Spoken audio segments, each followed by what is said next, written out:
সাল 2016 7 জুলাই ভয়াবহ জঙ্গি হামলার ঘটনায় 2 পুলিশ সদস্য, 1 নারী, 1 জঙ্গিসহ 4 জন নিহত হন। এ হামলায় পুলিশসহ আহত হন 16 জন মুসল্লি। বলছি ঐতিহাসিক শোলাকিয়া ময়দানের ঘটনা, কিন্তু তারপরও ভাটা পড়েনি ঐতিহাসিক এই ঈদগাহ ময়দানে ঈদের জামাতে মুসল্লিদের সমাগম।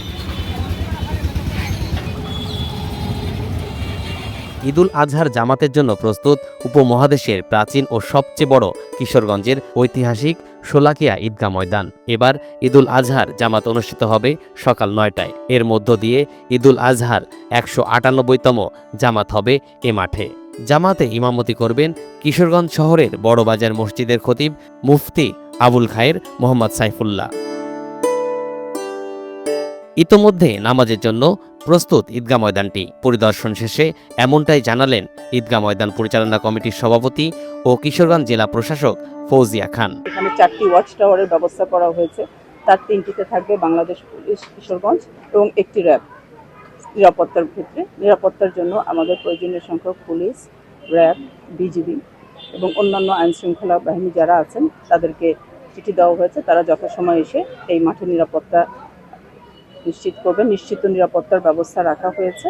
ফায়ার সার্ভিস আছে, যদি অগ্নিকাণ্ড বা অন্য কোনো ধরনের দুর্ঘটনার আশঙ্কা যেহেতু থেকেই যায়, সেই বিষয়গুলোতে দেখার জন্য ফায়ার সার্ভিসও এখানে তাদের টিম থাকবে। জেলা প্রশাসকের পরে আইন শৃঙ্খলা নিয়ে ব্রিফ করেন ঢাকা রেঞ্জের পুলিশ সুপার মোহাম্মদ কাজিমউদ্দিন ও র্যাব 14 এর কিশোরগঞ্জ ক্যাম্পের কমান্ডার মোহাম্মদ আশরাফুল কবির। ওয়াচ টাওয়ার থাকতেছে আমাদের 2টি, যেখানে সার্বক্ষণিক আমাদের স্নাইপার সহ অন্যান্য সদস্যরা থাকবে। আমাদের ড্রোন ও বাইনোকুলার সার্ভেলেন্স, যেটা প্রতিবার থাকে, এবারও থাকতেছে ড্রোন ও বাইনোকুলার সার্ভেলেন্স। এছাড়া সাদা পোশাকে গোয়েন্দা নজরদারি থাকছে।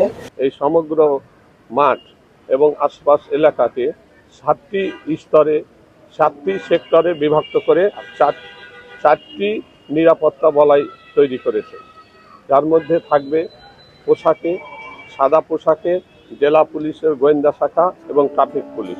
জনশ্রুতি আছে 12 ভূঁইয়া নেতা ইশাখার বংশধর শাহ সুফি সৈয়দ আহমেদের ঈদের জামাতে 1,25,000 অর্থাৎ 1.25 লাখ লোক জমায়েত হন। ফলে 1.25 লাখের অপভ্রংশ হয়ে শোলাকিয়া নামে চালু হয় এই ঈদগাহ ময়দানটি।